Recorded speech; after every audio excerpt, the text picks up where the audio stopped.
The story begins in a completely devastated place, with several fallen figures scattered across the wooden floor.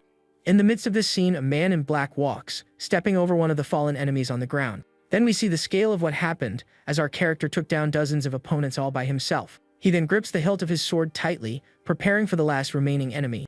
In front of him is the big boss of the place, who stares at him with a serious look, but without fear of the swordsman.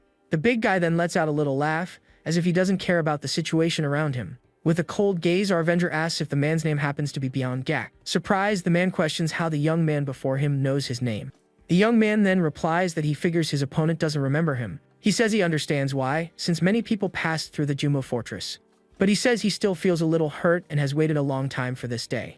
At that moment, Big Gak realizes that if the young man passed through there, he must have been a prisoner. Thinking this, he decides he needs to find a way out quickly, because things have gotten ugly. His look of confidence vanishes instantly, replaced by desperation. However, the protagonist charges toward him at an incredible speed, giving him no time to escape. And with a single swift strike, the young man makes a cut on his opponent's shoulder.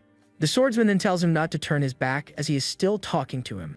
Right after, he warns that his arms and legs are next and tells him to remember 12 years ago. Beyond, Gak is shocked and wonders if the young man was a guard from the Unseong escort agency. The only answer he gets is a cold, hate-filled gaze from the protagonist. Then we are shown a memory from 12 years ago, where several men were captured. In it, we see a younger version of the protagonist in chains, being held as a prisoner. One of the enemies then heats a dagger in the fire with a wicked smile on his face. He approaches the boy and presses the hot blade to his chest, injuring him badly. The young man can't contain the pain and lets out a desperate scream because of the wound. Back in the present, the swordsman unleashes all his anger on his enemy with a flurry of strikes. Beyond, Gak is terrified by the strength and speed of the attacks he is receiving. The protagonist then lands a finishing blow on his adversary, who screams in pain. Even so, the swordsman doesn't stop and continues attacking his enemy without any mercy. Finally, he asks one last question, asking if the villain remembers the name Sama Jian. Followed on the floor, the villain asks what the swordsman is talking about, as he doesn't understand a thing. The protagonist then reveals that 12 years ago, he was captured and sold into servitude by that man. At that moment, the big guy's memory returns, and he finally remembers what happened. Desperate, he starts to apologize, begging for his life and saying he was wrong. But the young man tells him not to dare forget the porter he sold into servitude. With that, he attacks his enemy again with a final blow while revealing his name. The young man then shouts with all his rage that his name is Samajian. And with that, a large amount of red mist sprays in all directions. The blow was so powerful that it put a final end to the man's time. After his revenge, Samajian stands still, observing his enemy on the ground. He then sheathes his sword, as his work there is finally done. His face shows a sense of relief for finally having accomplished what he wanted for so long. Looking at the scene, he says this will be the last time he gets his hands dirty, and that now he will live a normal life. Suddenly, a large explosion occurs in another part of the fortress, catching his attention. Amid the smoke, we see the silhouette of a large, strong man who appears to be an ally. Soon after, a young man appears and shouts for his boss, who is our protagonist. He then announces that all the prisoners have been freed and walks toward his leader. Samajian congratulates him on a job well done, and the young man asks how it felt to get his revenge. The young man says he can't believe his boss was once in servitude, but Samajian says it wasn't that satisfying. Looking around, he notices that the master of the fortress isn't there, but says he'll take care of it later. His companion then asks if they are now heading to the protagonist's hometown. The swordsman looks up at the night sky and says yes, as he can finally go home. He reflects that the bloody path of the #1 sword of the demonic way ends here. We then see the fortress at night as snow begins to fall slowly from the sky. The scene then changes to a sunny day with a blue sky and a few white clouds. Now we see the protagonist and his companion walking through a lush green field. Samajian asks if he's sure he wants to follow him, but the young man says he has nowhere else to go. The young man says his earliest memory is of training in the demonic cult, and that leaving feels like a dream. Samajian agrees with his friend and says he still can't believe any of it is real. Finally, we see an image of the place where they trained, which appears to be a large, ancient temple. The story flashes back to the past, showing our protagonist entering an important location. His face is serious, and he seems to be heading to a very important meeting. Inside is instructor Guanhayo, the demonic cult, who observes him with an intimidating gaze. Samajian stands still in front of his master, who is seated at a table with 2 guards. The young man then greets his instructor while clenching his fist tightly. Guanhayo glares at him with a look of contempt, as if he dislikes the young man's presence. He then begins to pour a drink into a cup, which appears to be some kind of rice wine. The instructor says he was hoping the young man wouldn't come to this meeting. In a gesture of disrespect, he throws the drink on the floor right in front of his disciple. The liquid flies toward the protagonist, who just watches the scene without moving. He then picks up the cup from the floor, to the surprise of his master, who didn't expect that. Unbothered by the humiliation, our character drinks all the liquid from the cup. Guanhayo then mentions a promise the great leader of the cult made to them in the past. He said that if they dedicated 10 years to the demonic clan, they would be set free. Samajian says that those 10 years have long passed and that he has fulfilled his part. The instructor just listens to the young man's words with a mocking look on his face. He then says that even though the demonic factions have unified, things are far from perfect. But the swordsman reveals that the condition was to overthrow the 10 Supremes who controlled the factions. And he adds that they all knelt before the cult leader, and his master agrees. The instructor is silent for a moment as he thoughtfully takes a sip of his drink. In his thoughts, he remembers that of all the children raised, Samajian was the most remarkable. However, he wasn't always the best. In terms of martial arts, he was weaker than Xiao Wu. But everything changed after he returned from the mission to destroy the Ghost Gate sect. His killer aura completely disappeared and his entire vibe changed after that day. His martial arts reached a level that is beyond his master's imagination. The instructor then wonders what on earth happened to him in that place to change him so much. Back in the present, Samajian apologizes to his master for some unknown reason. Guanhayo tells him to save his empty words and crushes the cup in his hand in anger. He says it may have been a terrible fate for the young man, but for him, meeting him was a blessing. The master finishes by saying he will never forget his contributions as the protagonist passes out. Before losing consciousness, the protagonist thanks his master for everything he has done. As the young man turns to leave, the instructor tells him to take care of himself. One of the guards gets angry and tries to attack the swordsman, but his master stops him at once.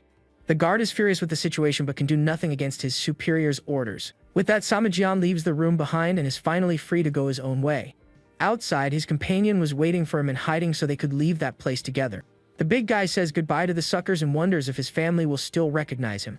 Back in the present, his friend points to a giant tree at the top of a hill. Surprised, Samajian recognizes the place and says that the tree is a guardian deity. He explains that every year, his parents and the village elders would gather there to perform a ritual. With a smile on his face, he touches the tree and says he's finally back home. His companion then teases him, saying he thought his boss was born a stone statue. Suddenly, a voice catches the protagonist's attention, and he turns to see who it is. It was 3 small children who were standing there, curiously observing the 2 outsiders. One of the boys then shouts that outsiders are not allowed to touch that sacred tree. The swordsman smiles and says he's not an outsider and asks if they are from the Peach Blossom village. The children are surprised and question how he knows the name of the village they live in. He replies that the tree is the guardian deity and that he used to live there when he was a child. The little ones look at him with suspicion, not quite believing the stranger's words. The young man then points and describes the way to his old house to prove he's telling the truth. He smiles confidently, hoping the children will finally believe him. But one of the girls shouts at him not to lie, because she knows very well whose house that is. Samajian is confused by their reaction and wonders why they think he's lying. They explain that the house actually belongs to a boy named A-Do, and that he doesn't have a father or an older brother who looks like a mountain bandit.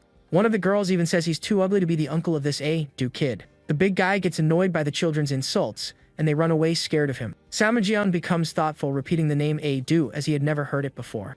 Meanwhile, his friend takes the opportunity to pick a peach from a nearby tree. As he bites into the fruit, he is amazed and says he now understands why the village is named that.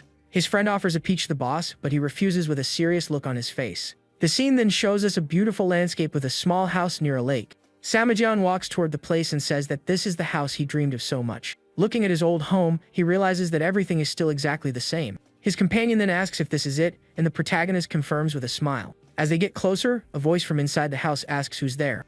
The swordsman tenses up as he didn't expect someone to be living in his house. An elderly man then appears at the door and stares at the 2 with a suspicious look. Soon after, several villagers join him to see what's happening. In the middle of the crowd is the little girl they met earlier near the tree. The gentleman then says that this is A-Do's house and asks what they want there. Samajian gets annoyed and says that this is his family's house and that they have lived there for generations. Upon hearing this, the man stares at him and asks if he happens to be Mr. Zhang. The young man is surprised and confirms that he is Mr. Zhang from the village chief's house. But the villager is confused and asks who the young man is, as he doesn't recognize him. The protagonist then grabs the man's hands tightly in a gesture of happiness. He introduces himself as Samajian and says he used to live in that house a long time ago. The gentleman is shocked and wonders if he is the little boy who disappeared all those years ago. The swordsman confirms that it's him, and the man can't believe what he's seeing. To prove it, he shows a scar on his forehead and says a boy gave it to him with a rock. At that moment, the gentleman's memory returns, and he finally remembers the young man before him. Emotionally, the man hugs him tightly while calling him a rascal and starts to cry. He then asks where he has been and what happened during all this time. Later that night, the 2 sit down to talk and catch up. Mr. Zhang asks if he is really the Jian who disappeared 12 years ago on a mission. The young man says that the gentleman warned him several times that the escort mission was dangerous. The man says that everyone thought he had passed and that he was very determined. He then asks how the young man has been during all these years away from home. Samajian is silent for a moment as he remembers everything that happened. The scene then shows us a flashback of a bloody war with fallen soldiers everywhere. We then see a memory of Samajian in a bloody battle, wearing a mask. Amid the chaos of war, the young man screams in pain and rage as he fights for his life. Before him is the last enemy he needs to defeat to finally be free. It was the heavenly demon of the Northern Sword, a legendary and very powerful warrior. The man says he scoffed at the fools who wanted to unite the demonic way under a new cult, but he admits that the rumors of them defeating the 10 strongest were true. The protagonist then faces him and says he is the last one left for him to complete his mission. With a determined look, he thinks that if he can win, he will be a free man. The enemy warrior laughs and challenges him to try his luck if he is able to defeat him. He then advances, saying that if the young man wins, he will be the strongest in the demonic cult. With that, the two clash in an epic battle, their swords ringing out. The opponent is hit and is surprised by the force of the blow he received from the young man. With a powerful attack, our swordsman throws him back with incredible force. Amid the smoke, the warrior coughs, showing that he was seriously wounded in the fight. He then kneels on the ground, unable to stand after that blow. The man admits he didn't expect the young man to be as strong as he proved to be.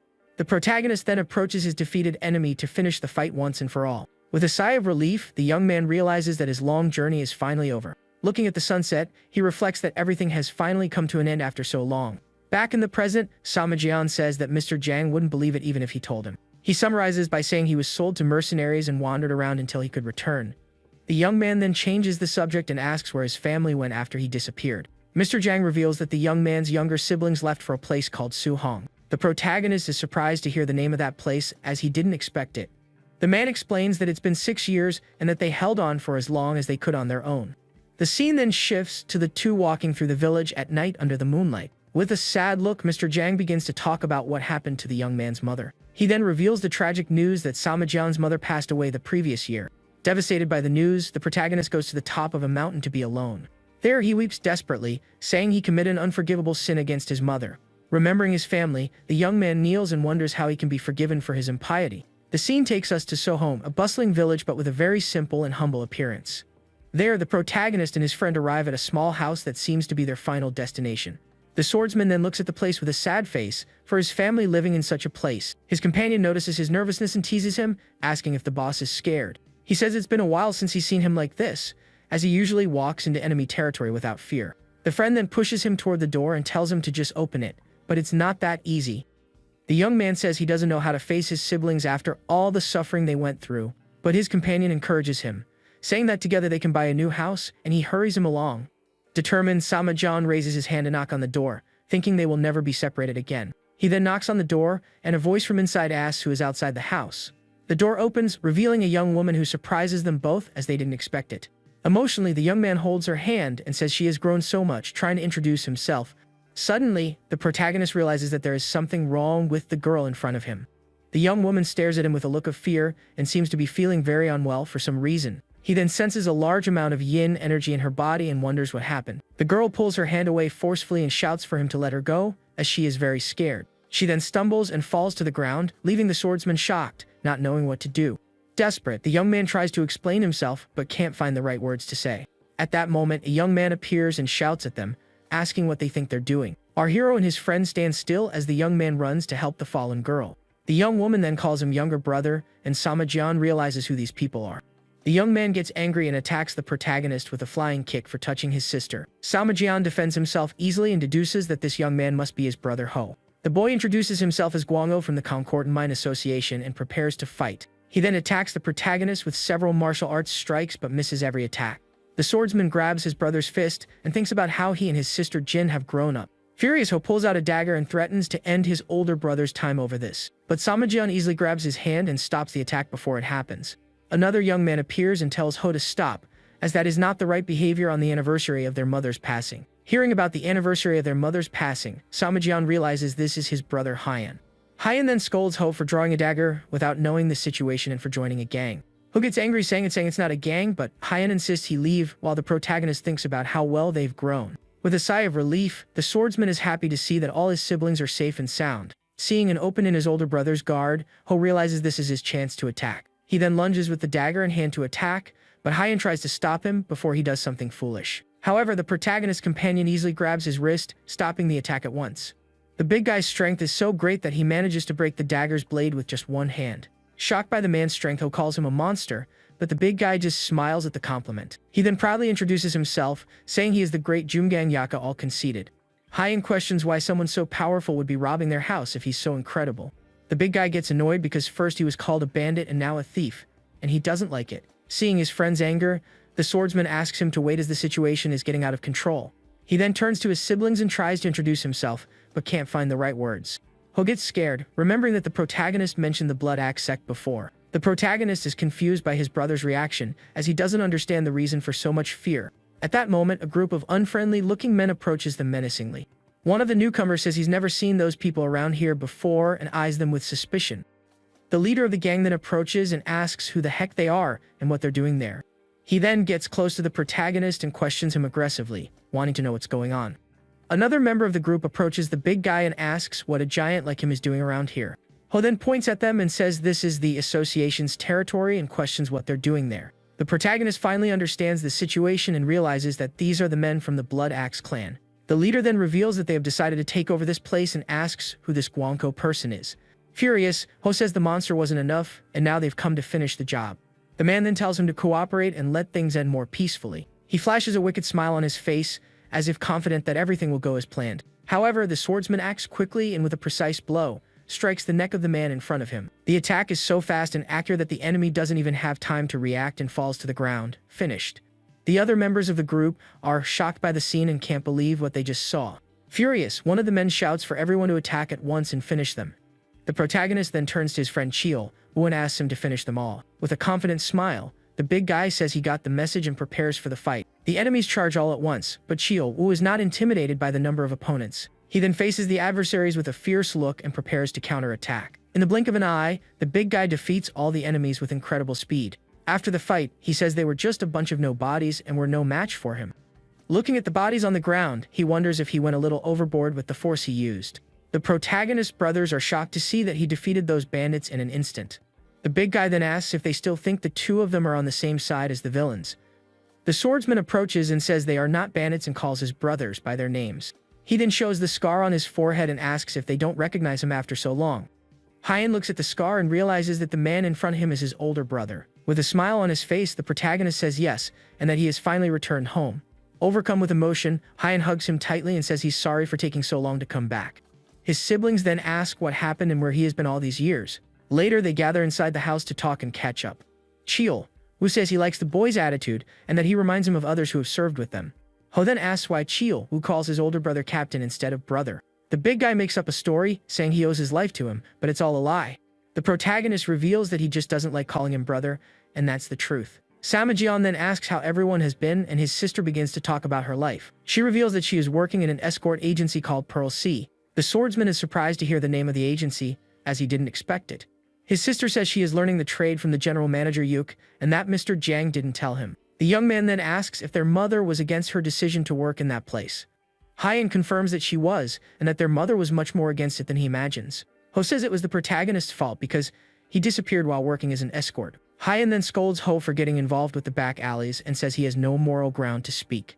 Ho defends himself, saying he earns more money, but his brother says they don't need that money. Ho defends himself, saying he doesn't exploit anyone and that he's tired of repeating that they don't do that. Suddenly, their sister slams the food on the table, interrupting their argument. She then scolds them for arguing right when their older brother has returned after 12 years. In the middle of her sentence, the young woman stops talking and covers her mouth as if she feels sick. She then starts coughing, and her brothers rush to help her, worried about her health. Samajian holds his sister and notices that the yin energy in her body is too strong. Ho is surprised and asks how his older brother knows about his sister's condition. The protagonist then questions if they took her to a doctor and what the diagnosis was. Hyan explains that they went to every doctor in the region, but none of them knew what it was. He continues, saying that one of the doctors said the same thing as the swordsman about the energy. The young woman says she's fine and that the pain is more or less bearable, so as not to worry her brothers. She then gets up and goes to her room to rest and recover a bit. Hyan reveals that the reason they moved to Sohong was because of that doctor. Ho says she only manages to get by because of a medicine that replenishes her yang energy. Concerned about the situation, our hero asks if there is any cure for her illness. His brother replies that he doesn't know, but that it's possible to alleviate the symptoms, but it's very expensive. He says the money he earns is not enough to pay for his sister's treatment. With tears in his eyes, he admits he wouldn't stand a chance if it weren't for the money Ho gets. Seeing his brother's desperation, the protagonist stands up to try to calm the situation. He then places a hand on Hyan's shoulder to show his support in that difficult moment. Samajian says that he has the right to worry and that the only one without that right here is him. He then tells them not to worry about the money, as they will see the doctor tomorrow. Hyen thanks his brother and asks him to rest, as he must be very tired. After the conversation, the young man leaves the room, leaving the protagonist alone with his friend. Chio-woo and the swordsman remain silent for a moment as the situation calms down. The big guy then fills a cup with a drink and says if he had known, he would have brought some. The protagonist asks what he would have brought, and his friend replies that it was the bandits' money. He says they had a great fortune, but the captain ordered them to leave it all behind. The young man explains that the money belongs to the people they captured and their families. Finally, he adds that he didn't want to touch that money, but the decision was the captain's. The big guy whispers that the sale of the item they took from the temple will be more than enough. He then asks how her condition is since the captain examined her, but he says he's not a doctor. The protagonist explains that her energy balance is broken and the yin energy is too strong. His friend suggests using the captain's yang energy to heal her, but Samajan says it's not that simple. He reveals that he tried to inject some energy, but it had no effect because there was no path for it to enter. Chio-woo is confused and asks what that means, not understanding the gravity of the situation. With a serious look, the swordsman says that if they leave her like this, she will end up passing away soon. The next day, they all go to the doctor's clinic to try to find a cure for Gina. When they arrive, they are met with a huge line of people waiting to be seen. The protagonist is impressed by the number of people and says they arrived too late. He comments that the doctor must be as good as they say to attract such a large crowd. Ho says he is incredibly famous around there but asks them to wait a second. He then approaches a group of men who seem to be providing security for the place. Ho greets them and they seem to be part of the same association he works for. Chio-woo asks who they are, and Hyen explains they are from the Concordant Mind Association. The protagonist's friend is confused by their humble attitude, as they seem to be security guards. Ho calls them pillars of the area but later admits they are just low-level pawns. The big guy then starts to laugh, saying that everyone needs to start somewhere in life. After the conversation, the group finally decides to enter the clinic for the consultation with the doctor. Chio-woo praises Ho's confidence and says they can go ahead to sort things out. Upon entering, they find a courtyard crowded with patients and doctors working non-stop. The swordsman is surprised by the size of the place and says he's never seen such a large clinic.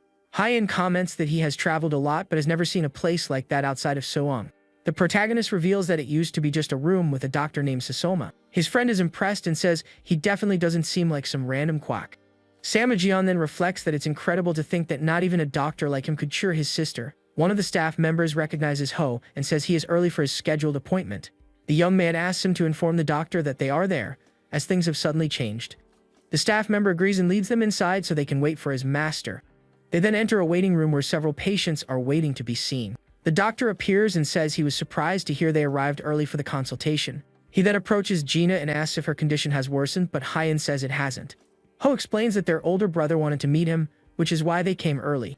The swordsman introduces himself as Samajian, and the doctor says he didn't know the family had an older brother. In his thoughts, the protagonist notices that the doctor seems to be a humble person, but he also senses that the man knows martial arts, which makes him suspicious. His friend Chio-woo agrees and says he's too good to be just a simple doctor. The swordsman then says that he definitely has some hidden skill behind that appearance.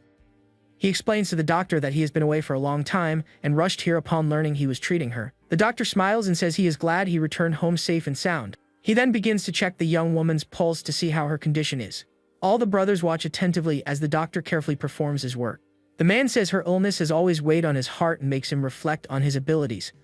Hyen comforts him, saying it is thanks to him that his sister can lead a normal life. But the doctor reveals that all he has done is slow the progression to avoid the worst. Upon hearing this, the protagonist is startled and asks if the worst-case scenario is his sister's passing. The doctor then suggests using high-quality medicinal herbs for a more effective treatment. He explains that the herbs they are currently using are showing some positive results. The swordsman then asks what kind of herbs they need for his sister's treatment. The doctor says he has been using herbs with strong yang energy to neutralize her yin energy. He reveals that the main ingredient is the fire spirit herb and that he needs a more potent one. The doctor mentions a 1,000-year-old herb but says it's practically impossible to obtain. Samajian then asks if Cheongsim 1 has any in stock for them to buy. The doctor says no and that it would be dangerous for a place like that to possess a legendary elixir. The protagonist agrees. As for a martial artist, that is a treasure they would fight for.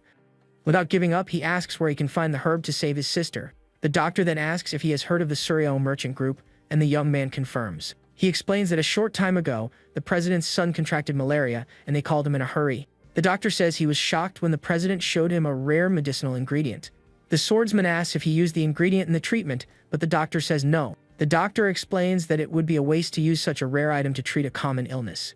He then reveals that the president joked about selling the ingredient since he didn't need it. Interested in the offer, the protagonist asks what price he asked for the rare item. The doctor says the president would sell the Gongcheon Petroleum for 300 taels of gold. The swordsman's brothers are shocked by the amount, as it is a very high sum for them. Gina closes her eyes with sadness, knowing they will never be able to gather that much money. Hyen comments that a single tael of gold is enough for half a year's worth of medicine for them. Desperate, the protagonist asks if there is any way they can get the item on credit. Cheol, who says that the money they brought doesn't even come close to that absurd amount. The swordsman's brothers then ask what they plan to sell to get the money. The protagonist looks at his friend with a serious gaze and forbids him from talking about it. But Cheol Woo ignores the warning and says he found something valuable while working as a mercenary. He reveals that he found a shiny stone that he discovered was worth a real fortune. The siblings are shocked to learn that the stone was valued at 400 taels of gold. With tears in her eyes, the young woman realizes that there is finally hope for her cure. The swordsman comforts her and tells her not to worry, as he will find a way to get it. He then turns to the doctor and asks him to arrange a meeting for the purchase of the item. The doctor agrees and says he will contact them immediately to expedite the process. The scene then takes us to the headquarters of the Suryong Merchant Group, a large and imposing place. Inside, several employees are working while the protagonist and his friend wait to be seen. The leader of the group then appears and says bluntly that they will not sell the item. Surprised by the answer, the swordsman asks him to repeat what he just said. The man then confirms that they will not be selling the Gongcheon Petroleum to them, no matter what. With a sarcastic smile, he asks if they got the message or if he needs to repeat it. The scene then repeats, showing the headquarters of the Suryong Merchant Group again. And once more, the protagonist and his friend are in the office waiting for the answer. Not understanding the refusal, the young man asks why they don't want to sell the item to him. The leader reveals that the offered price is not enough to cover the cost of the ingredient. The protagonist remains silent for a moment, processing the information he just received. He then asks if the man is taking him for a fool and tells him to appraise the item. The man confirms that the pearl is of high quality, and the protagonist questions the refusal. The leader is silent for a moment, with a serious and thoughtful look on his face. He then reveals that he never intended to sell the item, and just said that for the sake of saying it. The man asks if the swordsman didn't hear the reason why he brought the item in the first place. The young man says yes, and that he brought it for his son's malaria treatment. Cheol, who then explains that the bluestone oil is an elixir that can bring people back. The leader says that if the news spreads, they will become a target for all the vultures. That's why he kept the item's existence a secret and made the doctor swear to secrecy. The protagonist remains silent, as he knows the doctor is not the type to break a promise. The man assumes that he revealed the secret to try to save a patient in critical condition. With a serious look, the swordsman confirms that the patient in question is his younger sister. The leader says that since the secret is out, he needs to get rid of the item as quickly as possible. But he adds that a true merchant raises the price when the demand is desperate. With a weak smile, he reveals that the new price for the item is now 500 taels of gold. Outraged by the proposal, the protagonist remains silent, processing the man's greed. The leader then picks up the pearl and says it's of high quality but a bit small.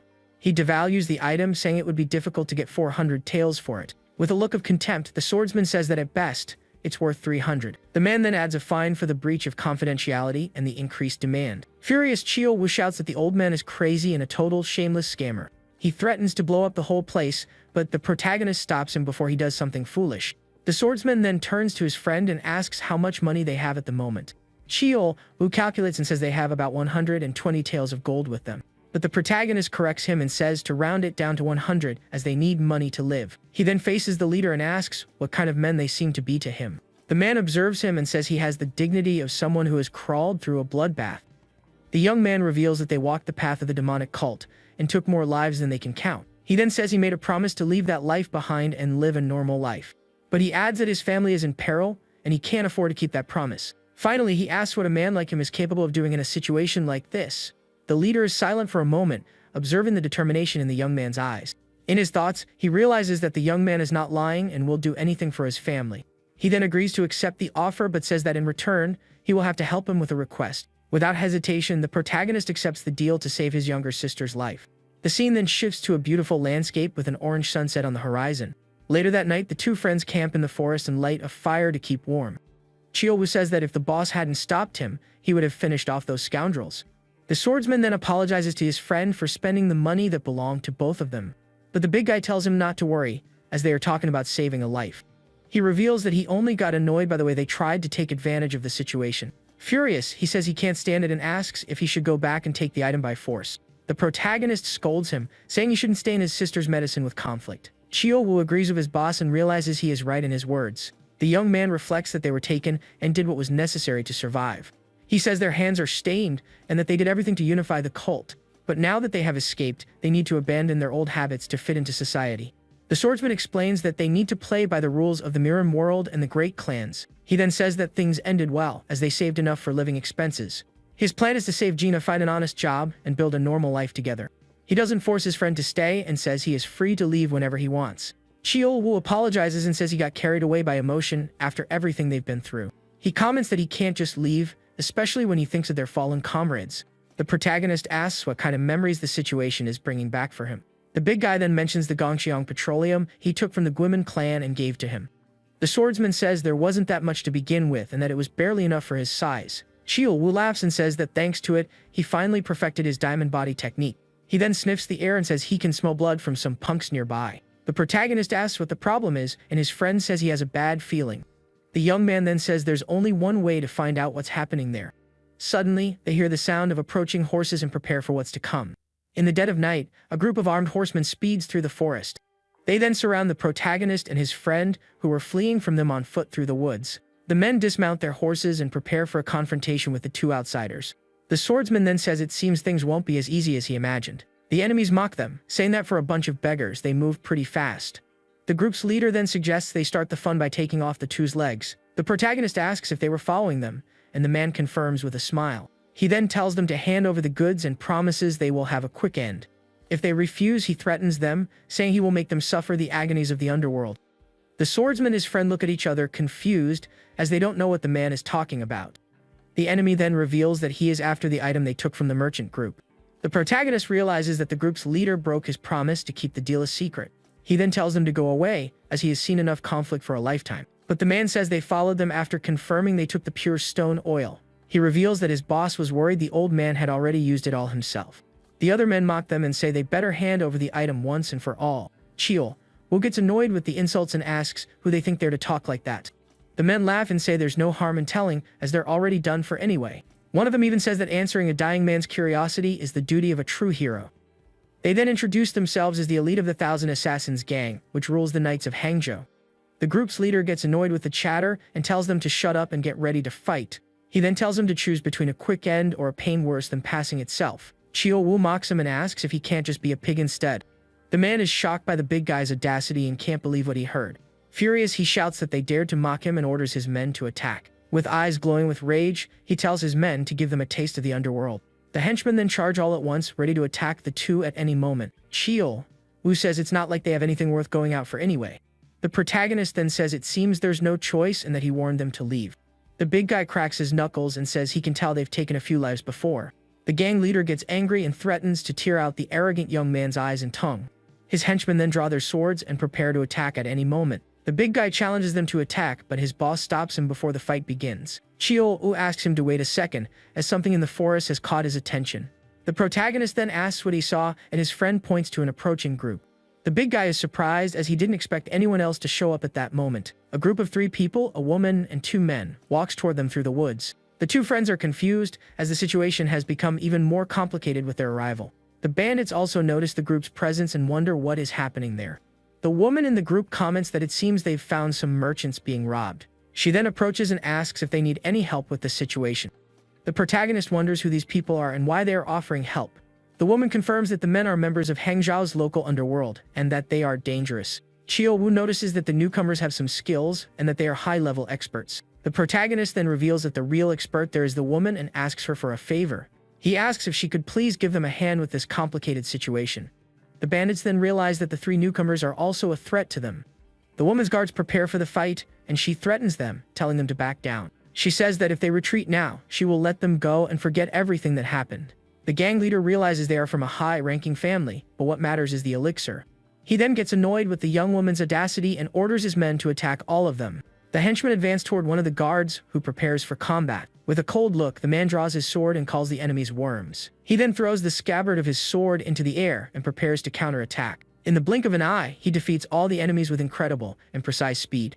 The attack is so fast that the men don't even have time to react and fall to the ground. The henchmen scream in pain as the sword's scabbard falls back into the warrior's hand. All the enemies are defeated with a single blow from that mysterious man. One of the surviving henchmen calls for his boss, afraid of what just happened. The warrior then turns and shows his face, which is covered in dark spots. Cheol-woo is impressed by the warrior's skill and praises him for his strength. The gang leader is furious at the defeat of his men and prepares to fight. Seeing that the situation has turned ugly, he leaps from his horse and charges toward the guard. The two then clash in a sword battle with sparks flying everywhere. The guard manages to dodge the enemy's attack and prepares to counter-attack with a strike. The other guard praises him, saying that if he had accepted his lady's mercy, he would have lived. The gang leader gets annoyed by the taunt and charges with all his strength to attack. The guard praises his strength, but he is no match for his skill with the sword. With a war cry, the man tries to land a blow, but his opponent is faster. The guard dodges with ease and lands a finishing blow on his adversary with his blade. The gang leader screams in pain as he is hit by the warrior's precise attack. He then falls to the ground finished, and the fight finally comes to an end with the guard's victory. The spotted man then asks his companion what took him so long to act. The other guard replies that the boss was a boss for a reason and that he wasn't that weak. He reveals that the other henchmen surrendered as soon as they saw some of their comrades fall. The man says he wanted to finish them all, but his lady ordered him to let them live. The protagonist then approaches and thanks them for saving their lives. The woman says it was only natural and that she is happy to be able to help in some way. The swordsman says he is in a hurry but would like to introduce himself to his saviors. She then tells them to go ahead and that they will take care of the bandits themselves. The young man introduces himself as Samajian and promises to repay the debt of gratitude. Chio Wu mocks his boss, saying his speech was a bit embarrassing to listen to. The woman comments that they are a strange pair and that they should have cleaned up the mess. But she remembers that they asked for her understanding and that she agreed to help them. Suddenly, she notices something strange about those two men and is surprised. Her guards ask what's wrong, and she reveals what she noticed was different about them. The woman says that those two men were not afraid of the situation they were in. Her men are confused and don't understand what she means by those words. She explains that even with all the chaos, they were not shaken for even a second. With a look of indifference, they just watched everything as if they were mere spectators. The scene opens at the clinic where the protagonist returns after obtaining the rare ingredient. He enters the doctor's room, which is filled with shelves of herbs and supplies. The swordsman then turns upon hearing a noise and sees the doctor approaching. The doctor eagerly asks if he managed to get the item for his sister's treatment. The young man confirms that he did and takes the package out of his bag to hand it to the doctor.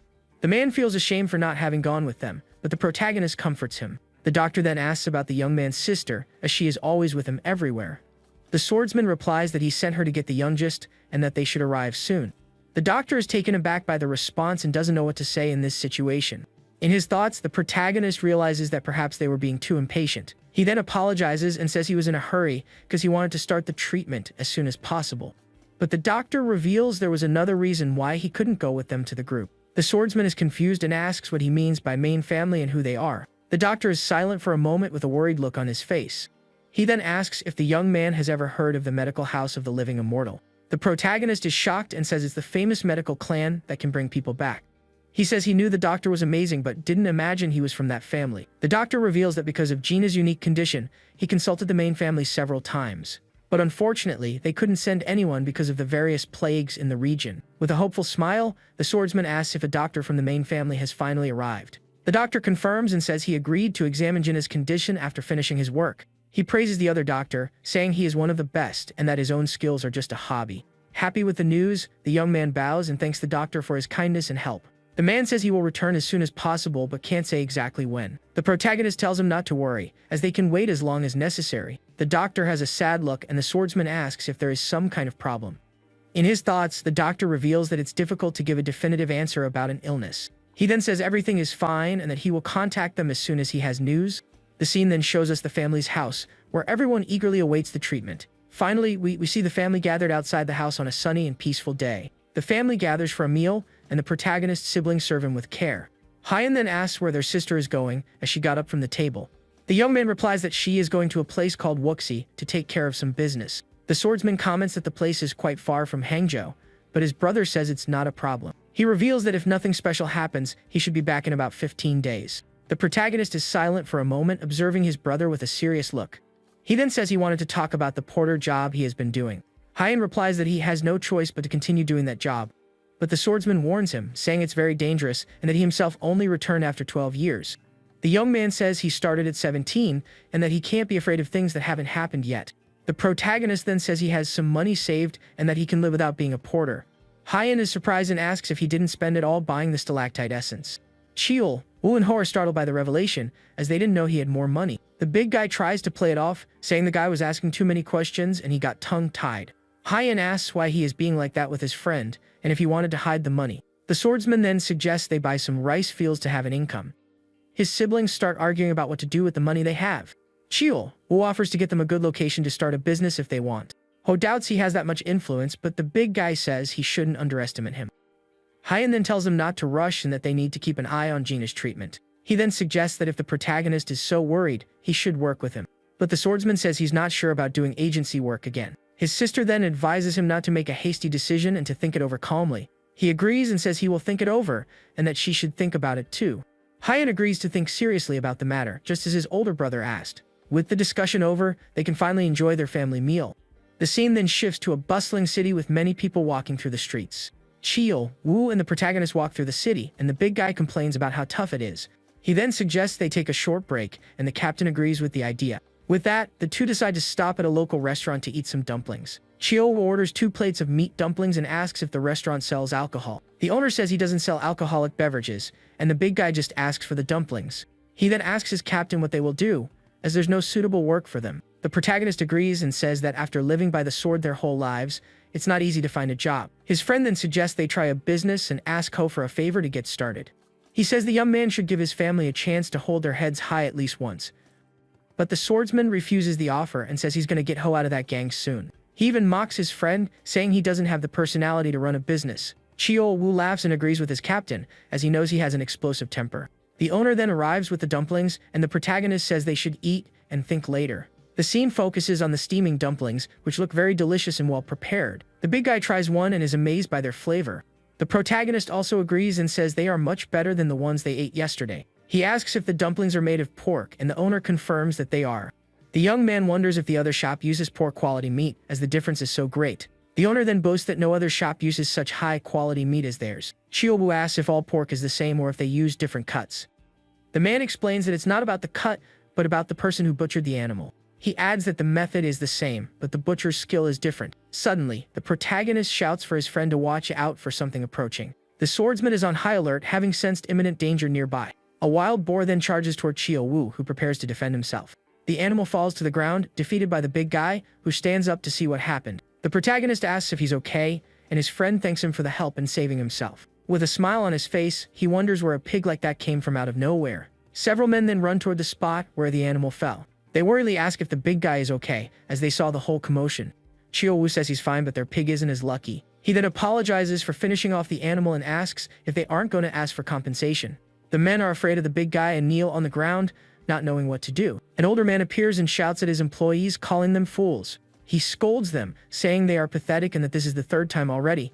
The elder says they shouldn't be apologizing to him, but to the 2 customers. The men then bow and apologize to the protagonist and his friend for the trouble. The old man apologizes and explains that the candidates let the pig they were holding escape. The swordsman is confused and asks what he means by candidates and who they are. The man reveals that he used to run the butcher shop and is looking for someone to replace him. The protagonist then asks if he was the one responsible for butchering the pig for the dumplings. The old man confirms that he was, and the young man is impressed by his skill with meat. He then asks to take a look at the butcher shop, and the man is confused by the request. The elder says there's nothing to see and that it's not a very pleasant sight.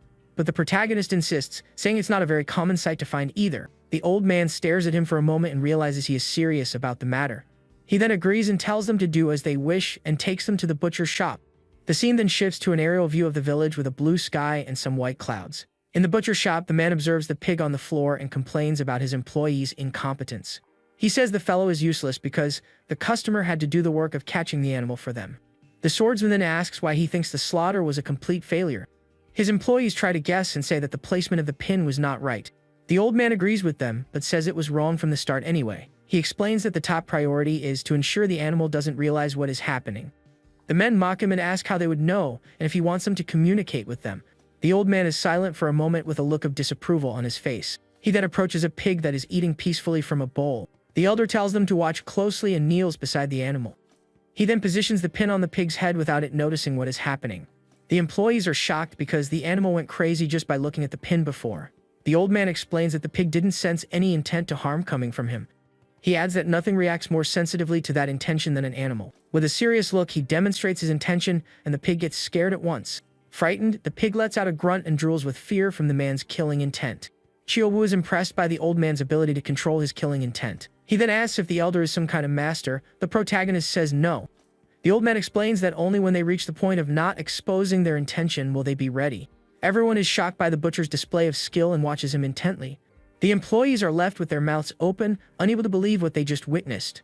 The man says the most important thing is to finish it all in a single blow without the animal noticing. Chio-woo is impressed and says the animal passed without even being able to squeal.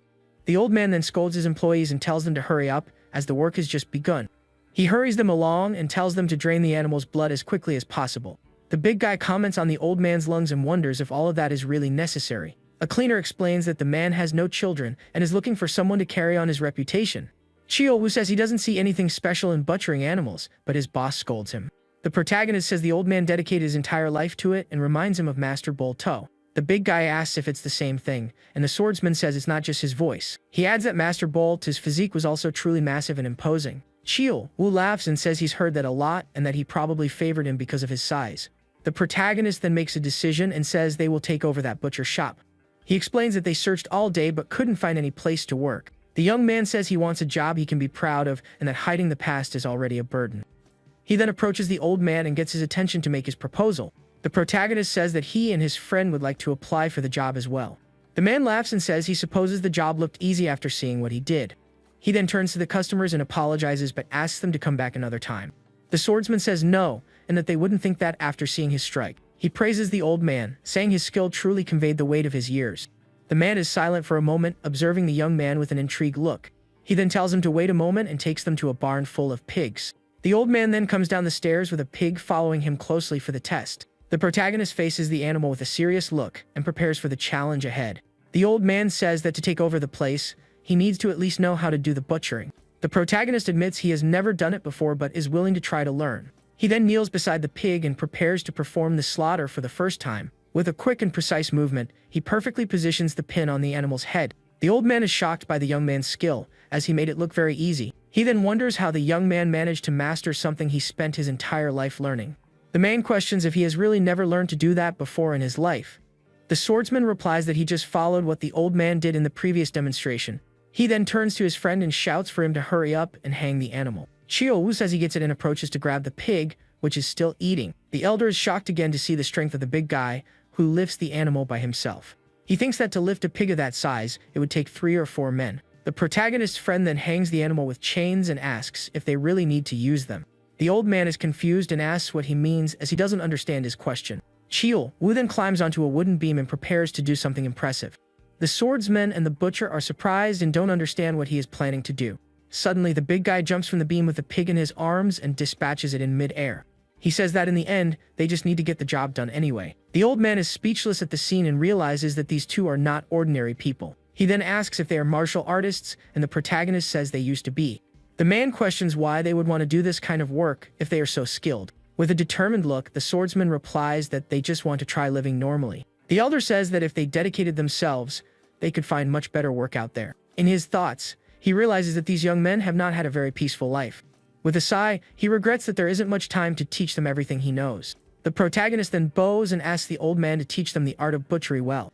With a confident smile, he says the man will not be disappointed with his choice. The scene then shifts to the roof of a house with a black cat observing the landscape. Suddenly, a brush with black ink falls to the ground and shatters into several pieces. A man with an intimidating appearance then asks if someone mentioned the Healing Sun Medical House. One of the men reports that the imperial court made a personal request to the medical house for the royalty. Yang O-jung finds it strange, as the doctors from the Healing Sun House wouldn't attack without reason. Dang Baek reveals that the Gaedong group was after the stalactite essence, and that's why they attacked. The man is shocked and furious to learn they were after such a valuable item. He complains that it's a waste to use an item that can't be bought even for 1,000 gold pieces. His companion then reveals that the item wasn't used and that the owner was someone else. The leader is surprised to learn that the owner was not from the Healing Sun Medical House. The man explains that they were pursuing this person when they came into conflict. Impatient, he asks who the owner of the stalactite essence is so he can go after them.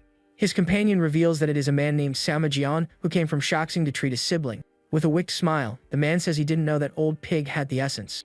In his thoughts, he realizes that this is a unique opportunity to cure his clan's disease. He then orders his men to use all necessary means to bring him the item. At the butcher shop, the protagonist begins to learn the art of cutting meat from the old master. The elder is amazed by the young man's skill and praises him for his rapid progress. He says the young man is incredible and that there's nothing more he can teach him. The swordsman thanks him and says it's all thanks to the old master's proper instruction. The man says it is he who is grateful, as he dedicated his entire life to that craft. He hoped that his art would be preserved and not disappear with time. The old man then thanks the young man, for now his wish has been fulfilled, and he can rest in peace. The protagonist says that he is the one who should be grateful, as he now has a place to settle down. Chio-woo complains that they could have sold the meat roughly instead of doing so much work. He then asks his boss if he really needs to learn how to do that too. The old man says not to give him a knife and to let him do only the manual labor. The protagonist agrees, saying his skill in butchering animals is already enough. The big guy celebrates because the old man finally said something sensible for the first time. The scene then shows the three working together at the butcher shop while drinking and talking. Chio-woo tells his boss that knives are not his thing and that he prefers heavy lifting. The swordsman then tells him to do as he pleases, and his friend thanks him with a smile. The big guy offers a drink to the old man, who stares at him with a serious and suspicious look. The protagonist slaps his friend's hand and tells him to stop talking nonsense. The big guy insists and says that even if it's time to go, a drink won't hurt. The old man then gives in and says he can't let a day like today pass without a drink.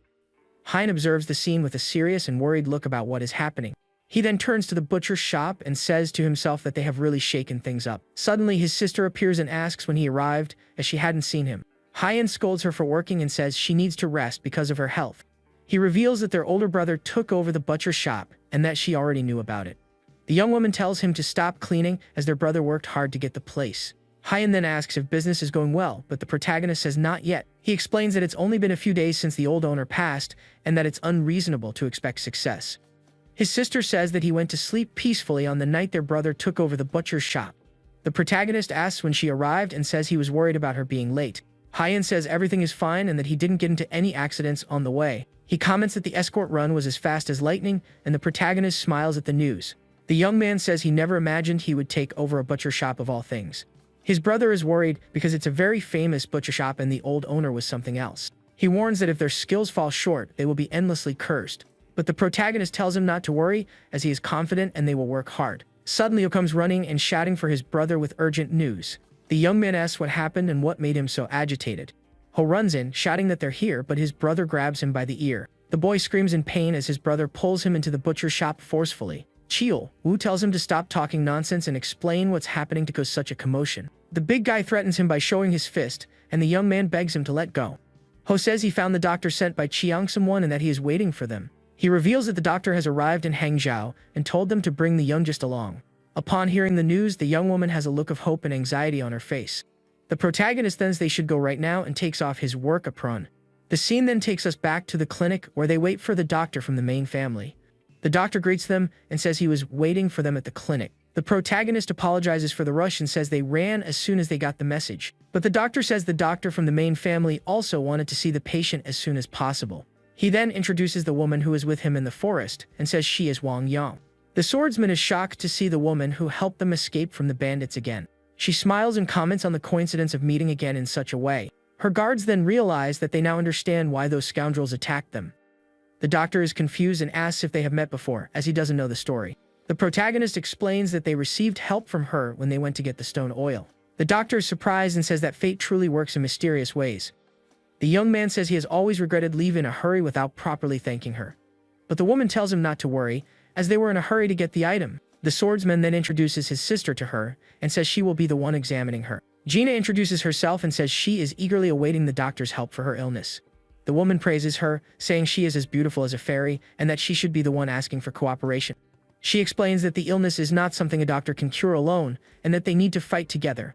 She then asks everyone to leave for a moment so she can examine the young woman. Half an hour later, the men wait outside the room, anxious for the result. Chio-woo asks why it's taking so long, and the protagonist remains silent, worried. Suddenly, the door opens, and the doctor appears to give the news about Gina's condition. The protagonist asks how she is, and the woman reveals that she believes she has identified the illness. She explains that before leaving the main family, a patient with the same symptoms appeared.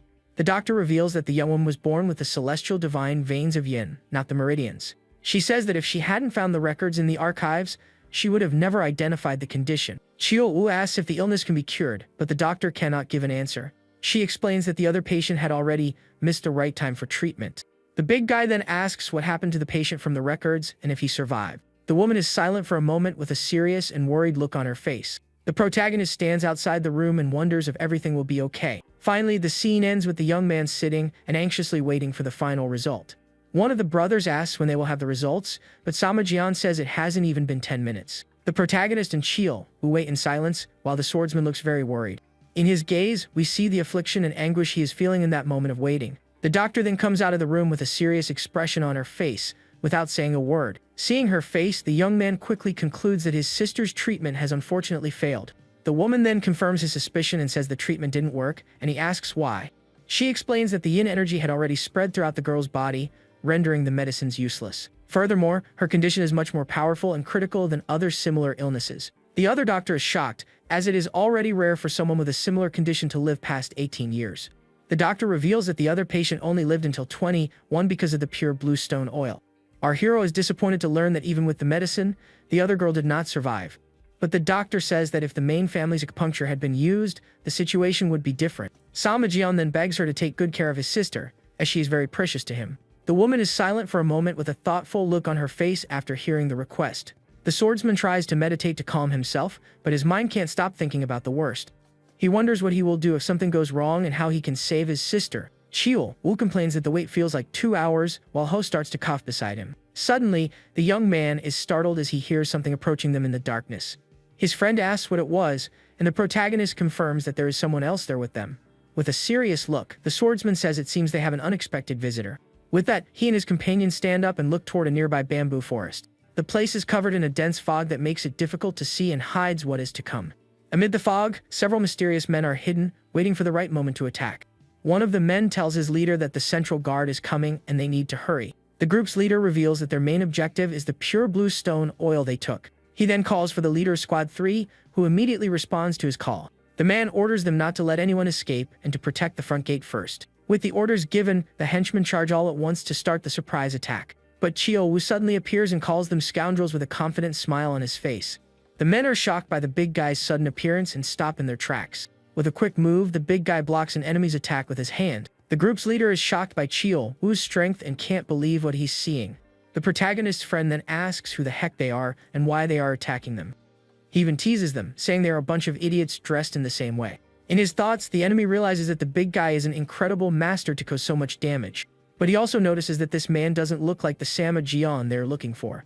With that, he says he will go after the protagonist and leaves his subordinate to deal with Chio Wu. The man then charges forward at an incredible speed, leaving a trail of dust behind. Chio Wu is startled by the enemy speed and looks up, surprised by what he sees. The group's leader leaps over him, and the big guy admits that the guy is very fast. One of the henchmen tells him not to worry, as they won't stop their boss at all. Chio Wu is shocked to see that the man used a lightness skill to move so fast. The enemy asks if he is worried about his boss, but the big guy just smiles at the taunt. He then challenges him to a bet on who will fall first, his boss or his own. The henchman gets annoyed with the man's audacity and says his arrogance reaches the heavens. Chio Wu calls them to fight and tells them to stop stalling and come at him already. With that, the enemies charge all at once, ready to attack the big guy without mercy. The protagonist's friend is not intimidated and prepares to face them all at the same time. With a confident smile, he faces his adversaries as they leap toward him. In the blink of an eye, a large explosion of energy occurs, sending everyone flying. The group's leader turns upon hearing the noise and is surprised by what is happening. In his thoughts, he says that, as expected, his enemy seems to be in trouble. He then decides he needs to hurry to get the item and then go back to help his men. Suddenly, the protagonist appears behind him and asks what he is thinking about so deeply. The man is startled and wonders how the young man got there with him noticing his presence. Samajian then questions him about where he came from and what he came to do in that place. The enemy realizes that this must be the protagonist, that they are two monsters, not butchers. Seeing that the man won't answer, the swordsman charges toward him to strike first. With a war cry, the enemy attacks with his sword, but the young man prepares to defend himself. The protagonist then wears a mask and blocks the attack with red energy in his hand. With eyes glowing with rage, the man shouts furiously at the protagonist. A high-speed exchange of blows occurs between the two warriors amidst the forest. Samajian then stops his enemy's blade with just one hand, leaving him shocked. The man is shocked, as he didn't expect this display of strength from the young man. With that, he easily breaks the opponent's sword and throws him back to the ground. The group's leader screams in pain and frustration with his imminent defeat and no chance to fight back. The swordsman then approaches his defeated enemy to finish the fight once and for all. Samajian then questions him about the reason for his visit and what he wants there. The man is terrified upon realizing that the young man knows about the pure blue stone oil. The protagonist confirms they came for the item and asks how they found out about it. In his thoughts, the enemy realizes there is no escape and that this is his end. The swordsman then says he will spare his life if he answers all his questions. Suddenly, the protagonist is startled as he realizes the man is about to do something. The man then bites something in his mouth and falls to the ground, lifeless before the young man. The protagonist realizes he eliminated himself using a hidden poison so as not to reveal anything. He then thinks that he should have told his friend to leave some of them alive for questioning. Chio-woo arrives and asks if the fight is already over, as he heard a strange noise. Samajian questions if he eliminated everyone, and his friend confirms with a victorious smile. The protagonist is silent for a moment with a look of disapproval on his face. In his thoughts, he laments, saying he shouldn't have sent his friend into the fight. At that moment, we see the energy of the two friends emanating from their bodies intimidatingly. The big guy notices his boss's anger, and his eyes begin to glow with a blue light. With a furious look, the protagonist tells Chio-woo to apologize immediately for what he did. The doctor is impressed by the power she felt coming from the two men outside. With that, Chio-woo bows and apologizes for making a mistake out of frustration. The swordsman also apologizes on behalf of his younger brother for the mistake he made. The doctor says he doesn't need to apologize, as she is the one who should be doing so to them. She explains that she cannot rule out the possibility of a relapse in his sister's future. The other doctor praises her, saying her acupuncture was perfect and that she did her best. He laments that the young woman's symptoms are more cruel than other similar illnesses. The protagonist is confused and asks what he means by a miscalculation. The other doctor reveals that he overestimated the effectiveness of the stalactite milk for the treatment. He explains that the milk was not enough to deal with the young woman's powerful yin qi. Chio-woo gets annoyed and questions what level of medicine is needed if even that wasn't enough. The doctor corrects him and says that they actually need a medicine with a different use. She explains that there are spiritual medicines with extreme energies of yin or yang. Thus, our hero understands that Gina's illness needs something exactly like that. The swordsman then asks what kind of medicine they need to cure his sister. The doctor reveals that the name of the item is the Great Revitalizing Pill of Shaolin. The scene then shifts to the butcher shop, where the two friends are talking and eating. Chio-woo asks if his boss is going to rob them, and the protagonist questions where. The big guy replies that he's obviously talking about the Shaolin Temple and stares at him. But the young man says he will think about it calmly, as his sister has improved for now. His friend insists that he will go sooner or later, but our hero denies it with a no. The young man says that Ms. Wong assured him she will be fine for a while, and there's no rush. He adds that it hasn't been long since he returned and wants to stay with his siblings. The swordsman says the journey is long and that he needs to establish the butcher shop first. His friend understands that if both of them go to the temple, there will be no one to take care of the business. The young man is confused and asks who they're going to teach the art of butchery to. Chio-woo replies that it will be Hyen and Ho, as one of them is already halfway there. With that, their trip to the temple will be postponed till the two brothers can take care of the butcher's shop. He says Hyen is hardworking, but Ho is a problem, and suddenly the young man appears running. Ho then runs toward the butcher's shop, desperately shouting for his older brother. The protagonist tells him to calm down and asks what happened to cause such an alarm. Desperate, the boy reveals the tragic news that his second brother has been kidnapped. Samajian is shocked by the news and can't believe what he just heard. Back in the forest, Chio-woo asks if the guy is gone, and his boss confirms that he is. The big guy says his attention was elsewhere, so it's natural that he didn't see it. The young man says it won't happen again, as the stalactite milk is no longer with them. But his friend looks at the body on the ground and wonders what they will do if the enemies return. The protagonist points to the body and says they will end up the same way if they come back here. Chio-woo laughs and says it's not so bad, as it will bring some vitality to their boring lives. The swordsman questions if he wants to see more conflict after everything they've been through together. The big guy laughs awkwardly and says that's not exactly what he meant by his words. He then reveals that he hates having his peaceful life interrupted, and his friend agrees with him. The young man tells him to stop being noisy and clean up the mess, but his friend asks if he has to do it alone. The protagonist questions who made the mess and says he is going ahead to the clinic. Alone in the forest, the big guy wonders when he will be able to finish all that work. Back at the clinic, he finally finishes cleaning and says with relief that his work is done. The protagonist covers his nose upon smelling a strange scent coming from his friend who just arrived. He asks if his friend set the forest on fire, but the big guy says there was a lot of mess. Chio-woo is worried about the delay, but his boss calms him down, saying everything will be fine. He tells his friend to be quiet, as the immortal healer's family is involved in the case. At that moment, the door opens, and the doctor comes out of the room looking exhausted and worried. The swordsman then approaches him and eagerly asks how his sister's treatment went. The doctor reveals that the golden needle acupuncture finished well, and her condition has improved a lot. Upon hearing the news, the two friends are shocked and happy with the result of the treatment. Emotionally, the protagonist holds the doctor's hands and thanks him for saving his sister. The man then invites them in so he can give a more detailed explanation. Inside, the doctor looks very tired and sweaty after performing the complex procedure. The swordsman notices that something is wrong in the air and has a serious look. She explains that the bad smell is because of the murky chew that was expelled from the young woman's body. Her guards help her up, but she says it's not that big of a deal and that she's fine. The woman apologizes as they couldn't achieve a complete cure for the illness. The young man is confused as the other doctor said her condition had improved a lot. The doctor then confirms that she has improved a lot and is healthier than before the treatment. but she adds that unfortunately they couldn't cure her completely and apologizes. The protagonist says no and that he heard the technique could cause harm to the doctor as well. The doctor reveals that it was a lucky opportunity to encounter such a rare illness, and she adds that treating patients is the duty and principle of a true doctor. Chio-woo is silent with a serious look on his face as he processes the doctor's information. The big guy then says he had a bad feeling ever since he heard the treatment failed. The doctor's guards get annoyed with the situation and glare at the two with suspicion. Samajian tells his friend to stop, but the big guy says that in the end it was all just talk. With a sarcastic smile, he mocks the doctor and says if it was luck, then good for her. The guards get annoyed with the insult and shout at him for daring to speak to their lady like that. His eyes glow with a blue light, and he asks if he happened to say anything wrong. A strong pressure emanates from the big guy and throws the guards back with incredible force. The doctor is shocked by the display of power and can't believe what she is seeing. The other doctor is also startled by the scene and is paralyzed with fear in the situation. Back at the butcher shop, the swordsman asks what he means by kidnapped, not understanding anything. Ho explains that he followed an escort agency on a mission and was taken by bandits. Chio-woo is furious with the news and says those scoundrels have no fear at all. The protagonist then decides they need to go to the escort agency first to investigate. The scene then takes us to the Juhei escort agency, a large and busy place. Arriving there, the three come across the agency building where their brother worked as a porter. They then enter the place, which is full of people and employees working non-stop. A crowd of residents gathers to ask about the workers who were taken. They question what is happening and what kind of negotiations are being made to save them. One of the employees says the agency considers the lives of the hostages as the top priority. He asks everyone to trust and wait a little, as they will ensure everyone returns safely. Ho says those are just formal answers and decides they need to go ask directly. He then questions if they are considering other methods, like sending a rescue team. The young man introduces himself as Samaho and says his older brother Hyan was taken prisoner. The man apologizes and says their intention is to negotiate as much as possible to resolve the situation. He then turns to the crowd and says they are doing the impossible to get everyone back. After the speech, the man turns and enters a room to get away from the crowd of residents. Ho says the guy has no sincerity and that the story seems suspicious somehow.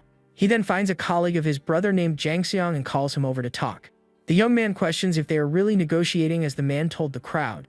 Hyan's colleague tries to calm Ho down, saying the negotiations are going well and that he should wait. But Ho doesn't believe him and pulls him into a corner so they can talk alone. Seeing the scene, the protagonist tells his friend that they should also go after the two to listen. In a more secluded place, Ho tells him to stop stalling and tell him how the situation really is.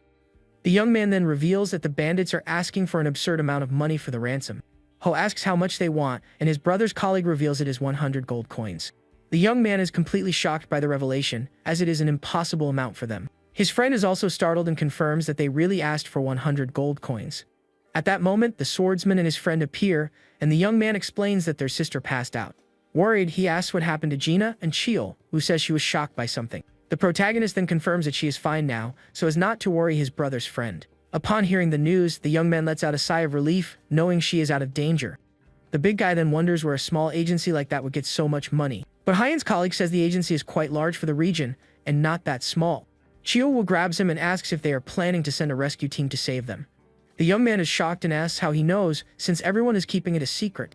The protagonist's friend says the atmosphere felt like it and questions if it's possible with just them. The young man reveals they are going to ask for help from the surrounding areas and have already sent people to various places. However, the big guy doubts it will work, as the bandits must be expecting this reaction from them. The swordsman wonders which bandits did this, as he knows there is a line between agencies. Hyan's colleague says they haven't learned their lesson even after their fortress was destroyed. Hearing this, the protagonist is surprised and wonders what fortress he mentioned. He then reveals it was the camp of the Golden Tiger bandits that was wiped out a while ago. The young man adds that everyone was very happy when the fortress was destroyed. With a serious look, the swordsman questions if the bandits' camp was rebuilt by any chance. The young man then reveals the news that the leader who had left the fortress has finally returned. The protagonist is silent for a moment with a serious and thoughtful look on his face. He then turns to his younger brother and calls him by name to give him an order. The young man says he left Gina with the neighbor and asks him to take care of her, but Ho asks where he is going. The swordsman replies that he needs to visit a place, but his brother is confused by the situation. Chio-woo calms Ho down, saying they have connections and will find a way to save Hyan. The scene then shifts to the office of the head of the Juhei escort agency, a very tidy place. Inside, the agency head looks shocked and asks if the news he received is true. His subordinate confirms that it is and that the contact came from the Blaze escort agency for sure. The man is very happy with the news and says that this is truly a help from the heavens. He reveals that the warriors of the Nam-gung clan are helping and have already left for the camp. The head remembers that the Blaze agency was also attacked by those same bandits before them. With that, He says they need to hurry as they have people to save and goes to prepare. The scene then takes us to a mountain covered in a dense and quite mysterious fog. There we see the camp of the Golden Tiger Bandits, which has been rebuilt and is well guarded. Inside the place is the leader Nog Juk, who has returned and is eating and drinking peacefully. He then asks if there has been any reaction from the agency and what part of the hostages they have already sent. His subordinate then approaches and reveals that this is the 4th time they have done this. The leader gets annoyed and wonders how there has been no response after all that. But the henchman reveals that the escort agency actually made them a proposal. He explains that they don't have all the money now but can pay half the ransom. Interested in the proposal, the leader takes a sip of his drink and waits for the rest of the offer. In return, they want half of the prisoners to be released and promise to pay the rest later. The man gets annoyed as his reputation was tarnished with the destruction of the camp and asks about the culprit. His henchman says they are mobilizing all the power of the guards, but haven't found him yet. Furious with the situation, the leader crushes the bottle in his hand with incredible and frightening force. He says he wants to find the culprit personally, but that rebuilding the camp is the priority. He reveals that he got support from the patrol and the elders and that he needs to take advantage of it. The leader then orders his man to move up the schedule and send the parts of the hostages to them. Suddenly, a mysterious man appears and suggests that next time they send the heads. The group's leader turns with a surprised and annoyed look at the newcomer's arrival. The man warns him that if he is too strong, the retaliation will be severe and that clans will attack them. With a wicked smile on his face, the newcomer says that is exactly what he wants. He boasts that the elders and the supreme masters are with them and that there is no problem. 2 other men comment that unless the masters of the Imperial Army show up, there will be no surprises. Nog Juk is silent for a moment and finally agrees with the man's suggestion. He then orders his henchmen to remove the heads of the hostages and send them immediately to the agency. Suddenly, a large explosion occurs and destroys part of the bandits' fortress. The group's leader turns, shocked by the noise, and can't believe what is happening. The mysterious man is then thrown far away by the force of the explosion that happened there. Chiyo Wu appears amidst the smoke and complains about the restoration of the destroyed place. The leader points at them and asks if by any chance they are the rescue team from the agency. The mysterious man says they are not the rescue team and wonders who they are. The protagonist says they don't need to be curious and asks who the leader of the camp is. With a wicked smile, the newcomer asks what will happen if he is the leader. Samajian then glares at him with a cold look and says that in that case, he will have to be dealt with. Furious with the young man's audacity, the bandit leader draws his sword to attack. But the mysterious man stops him and says to wait as he wants to take care of it. He then asks the leader to hand the 2 over to him, as the elders are bored. The bandit chief agrees to the request and sheathes his sword again. The elders then approach with a smile on their faces as they were getting bored. Chiyo Wu tells his boss to take care of the bandit leader while he takes care of the rest of the trash. The swordsman asks if he's not just saying that because he wants to fight and his friend agrees. The 4 elders then line up in front of the big guy for the upcoming confrontation. Chiyo Wu then charges toward them with a confident smile on his face. He then lands a powerful punch on one of the elders, who prepares to defend himself. The old man uses his pipe to block the big guy's attack as he approaches him. The blow hits the pipe dead on, and a large wave of energy spreads through the place. The elder is shocked by the force of the punch he received from the young warrior before him. With that, he is thrown back but manages to stay on his feet after that attack. In his thoughts, the old man wonders how he blocked his attack with just body Chui. He then prepares to fight seriously, and a red aura emanates from his body. Chiyo Wu praises him and says he is an interesting old man, and that now he will fight seriously. The elder is shocked by the young man's composure even after seeing his power. The big guy then faces him with a confident smile and challenges him to attack first. Furious with the challenge, the elder shouts at the young man and charges toward him to attack. He then leaps into the air and tries to land a blow on his opponent, who prepares to defend himself. A blue aura emanates from the big guy's body as the old man's attack approaches him. With a wicked smile, the elder believes his attack will hit his opponent dead on. But to his surprise, the pipe breaks upon contact with Chiyo Wu's aura. The old man is shocked and cannot believe his weapon was destroyed so easily. With that, the big guy takes advantage of the opening and lands a powerful punch on the elder's face. The force of the blow is so great that one of the other men is startled to see the scene. He then runs to catch his companion who was thrown back by the impact. Worried, the man asks if he is okay and what the heck that was that happened. Fallen on the ground, the elder warns him to be careful, as that man is no ordinary opponent. In his thoughts, the other man wonders what kind of monster he is to defeat a master. Chiyo Wu gets annoyed as his body Q is pierced during the exchange of blows. He then asks his boss if his skill has diminished or if the old man is very strong. The big guy gets frustrated and says he's rusty and that practicing on pigs is not enough. With a determined look, he turns and challenges all the enemies to come at him at once. The man then says he is not an opponent they can face with pride and creates an opening. Several henchmen suddenly appear and prepare to attack the big guy altogether. The other elder then charges toward Chiyo Wu to attack him head on with everything. With a serious look, the protagonist's friend prepares for the upcoming confrontation. He then lands a powerful punch on his opponent's face, who is caught by surprise. The blow is so strong that it shatters the wooden floor and throws the elder far away with the impact. The mysterious man then orders all the henchmen to attack at the same time without hesitation. The enemies surround the big guy and attack him with their swords, but he is not shaken. With a confident smile, he calls them annoying flies and prepares to counterattack. One of the men shouts for his companions to dodge the upcoming attack from the enemy. Chio Wu then unleashes a large wave of blue energy that throws all the henchmen far away. The enemies scream in pain as they are hit by the big guy's explosion of power. The mysterious man is shocked by the scene and cannot believe what he just saw. But even after all that, he doesn't give up, and the big guy praises his fighting spirit.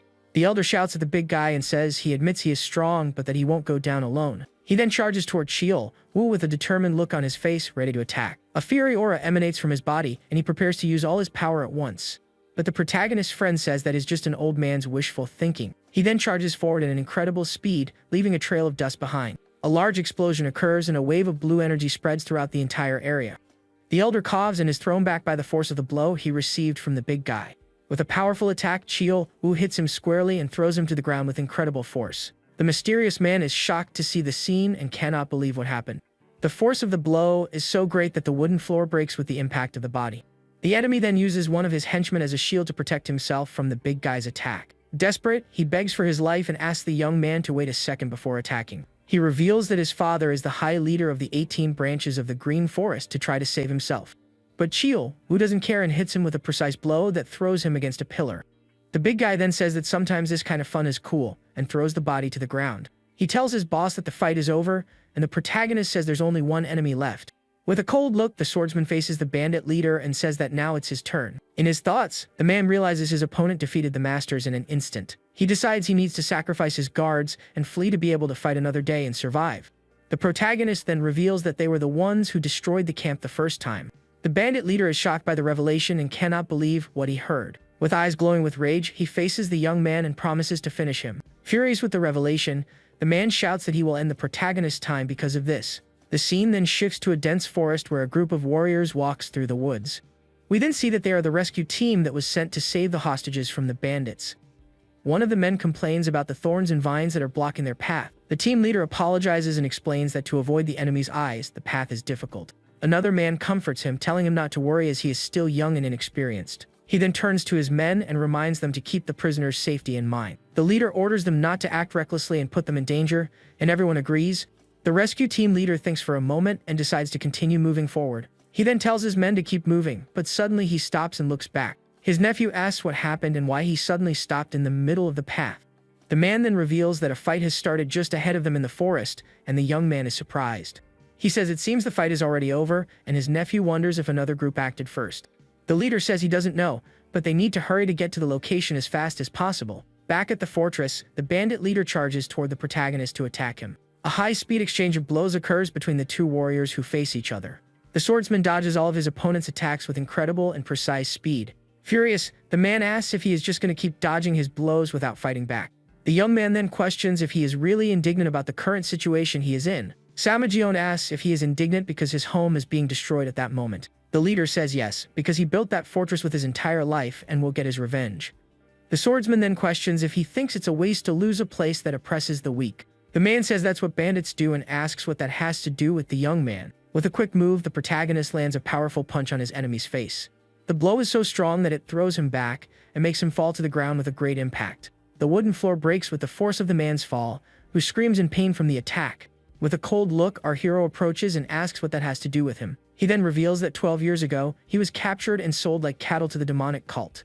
The bandit leader screams in pain as the young man attacks him again with a powerful blow. The protagonist says he was treated worse than a beast and crossed the line between life and its end. He reveals that his family survived in misery and his mother ended up passing away because of it. With a final blow, the swordsman unleashes all his anger on his enemy without mercy. He then kicks his adversary away with incredible force and throws him to the ground. The young man says with sadness that he couldn't be with his mother in her final moments because of him. Fallen on the ground, the bandit leader can't believe that one of his prisoners survived. The protagonist reveals that as if that wasn't enough, he took his younger sister again. Desperate, the man begs for his life and says he was wrong and won't do it again. But the swordsman says no, and that he will make him beg to be finished once and for all. The protagonist tells him to reveal where the prisoners are and promises to let him go in peace. He then uses a powerful technique and a blue aura emanates from his body intimidatingly. His eyes glow and a large amount of energy accumulates in his hand, ready for the attack. The bandit leader screams in pain as he is hit by the swordsman's technique. With a cold look, our hero continues to torment his enemy without any mercy. Suddenly, the rescue team arrives, and the leader shouts for the protagonist to stop what he's doing. The swordsman turns, surprised as he didn't expect anyone else to show up at that moment. He then tells his friend to take care of the old man who just arrived, as he is busy. With a confident smile, Chio-woo says it will be a pleasure and prepares for the fight. The rescue team leader advances with his sword in hand and says he told him to stop. But the big guy challenges him to try to make him stop and charges toward him for the attack. The man then attacks with red energy, but his opponent is not intimidated by the blow. He then uses blue energy to easily defend against his adversary's attack. A large explosion of energy occurs when the two blows clash in the air. The rescue team leader is thrown back by the force of the explosion's impact. He then manages to recompose himself in the air and uses several sword techniques to defend himself. In his thoughts, the man wonders how his sword Chu was deflected so easily. Chio-woo praises him for dodging the attack and says he's not bad for an old man. The rescue team leader recognizes the fallen elder and realizes he is Peng Yu-sang. He knows the man is cruel but that his skill is very great, and he is surprised. With that, he decides he needs to take the fight seriously and prepares to use all his power. A blue aura emanates from his body, and he prepares to use his most powerful technique. The big guy realizes he is no ordinary old man and says that now he can fight seriously. The two then face each other with a serious look and prepare for the upcoming confrontation. A high-speed exchange of blows occurs between the two warriors amidst the smoke. Chio-woo manages to dodge his opponent's attacks with incredible and precise speed. The rescue team leader prepares for a final attack and says he won't dodge. He then charges with his sword in hand, but the big guy prepares to counter-attack. With a quick move, the man manages to dodge his adversary's punch at the last second. But even so, he is grazed and coughs from the force of the blow he received. He wonders how that is possible, as he thought he could cause at least a serious injury. With a small scratch on his face, the big guy wipes the blood that slowly drips from his face. With a confident smile, he says it's been a while since he saw that, and a red aura surrounds him. The other men are shocked as he took the elder's final blow and only got a scratch. The leader's nephew then shouts for his men to protect his great uncle at all costs. With that, all the warriors prepare to attack the big guy to protect their master. Chio-woo mocks them, saying it's always the unskilled ones who try to win with numbers. The leader shouts for his men to retreat as the fight is not over yet and they should leave. His nephew questions his decision, but he doesn't want his men to get hurt. The man tells them to retreat, as he doesn't want the honor of the Nangong clan to be tarnished. The big guy agrees and says that's better and prepares for the next move. Suddenly, the protagonist calls him and stops him from advancing, holding the bandit leader. Chio-woo is confused and asks what happened for his boss to have that attitude. He then points to his boss's face, which has a scar on his left eye. The rescue team and the protagonist face each other in silence for a moment amidst the smoke.